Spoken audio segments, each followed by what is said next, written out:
বিসমিল্লাহির রহমানির রহিম। আসসালামু আলাইকুম। আজ আমি দেখাবো তেহারি। কিভাবে তেহারি রান্না করতে হয় সেটাই আমি আজ দেখাবো। Welcome to my cooking channel. কেমন আছেন আপনারা? আলহামদুলিল্লাহ, আমি তো ভালো আছি। চলুন আমরা সবাই মিলে চেষ্টা করি 5 ওয়াক্ত নামাজ পড়ার জন্য। আমি আমার বাবার বাড়ি পুরান ঢাকা, সেখানে অনেক বিরিয়ানির দোকান আছে, নামগুলো বলছি না। সবগুলো দোকান থেকেই প্রায় আমি খেয়েছি, খুব ভালো, খারাপ না।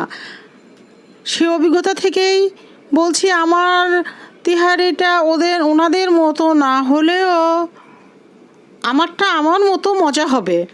এই তো আমি গরুর মাংসগুলো ভালো করে ধুয়ে গরম পানি দিয়ে ধুয়ে নিয়েছি। অবশ্য ওনারা গরম পানি দিয়ে ধুয়ে নেয় না, আমার হাতে সময় ছিল না, তাই আমি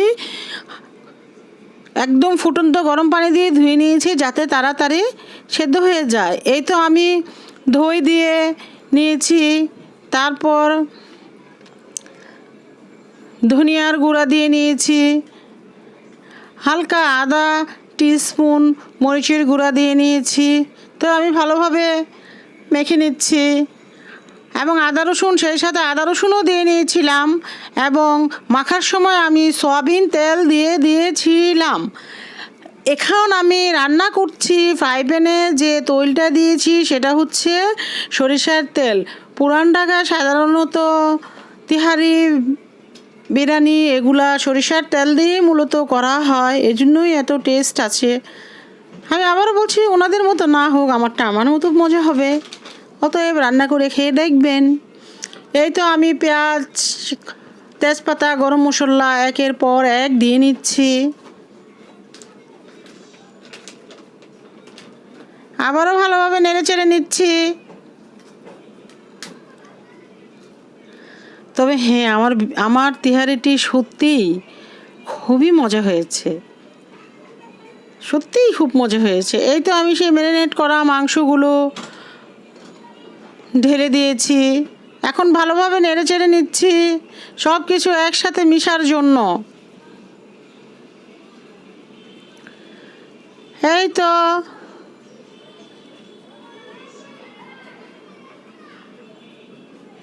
এখন আমি ঢেকে দিলাম, ঢাকনা উঠিয়ে আবার আমি টমেটো পিউরি দিয়ে নিয়েছি। অবশ্য টমেটো পিউরিটি আমার নিজস্বই করা। নেড়ে চেড়ে নিলাম। এখন আমি চীনাবাদাম ব্লান্ড করে 1 টেবিল চামচ দিয়ে নিয়েছি। নেড়ে চেড়ে নিচ্ছি আবারও সবগুলো একসাথে মিশে যাওয়ার জন্য। নাড়াচাড়াটা জরুরি। এই তো আমি পোলার চাল, চিনি গুঁড়া পোলার চাল ধুয়ে হাফ সিদ্ধ করে ঝরিয়ে রেখেছিলাম, সে ঝরে যাওয়া পোলার চালগুলো দিয়ে নিয়েছি। এখন ভালোভাবে নেড়ে চেড়ে নিচ্ছি। আমি একটু পোলাও আলাদাভাবে নিয়ে জর্দার রং দিয়ে মাখিয়ে নিয়েছিলাম, সেটা দিয়ে দিয়েছি। এখন আবারও আমি কিছু বেরেস্তা এবং দুধ 1 কাপ ভালোভাবে চামচ দিয়ে নাড়িয়ে নিয়েছিলাম, নিয়ে ঢেলে দিয়েছি। এই তো আমি কাঁচামরিচ দিয়ে দিয়েছি, আলু বোখারা দিয়ে নিয়েছি, দিয়ে ঢেকে দিয়েছিলাম। এই তো দেখুন, উঠানোর পর আমার তেহারির এই অবস্থা এবং এই কালার এসেছে। দেখুন, আমি এখন উল্টে পাল্টে দিচ্ছি, নিচেরগুলো উপরে উঠিয়ে দিচ্ছি, উপরেরগুলো নিচে দিয়ে দিচ্ছি। তাহলে ভালোভাবে তেহারিটা সব কিছু একসাথে মিশে যাবে। এই তো আমার সেই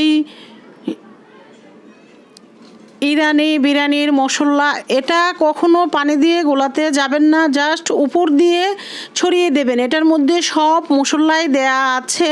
মশলাটার নাম হচ্ছে শান। উপরে দিয়ে ভালোভাবে নেড়ে চেড়ে নিতে হবে, নইলে এখানে ওখানে একটু একটু লেগে থাকবে, তখন মজা লাগবে না। এই তো।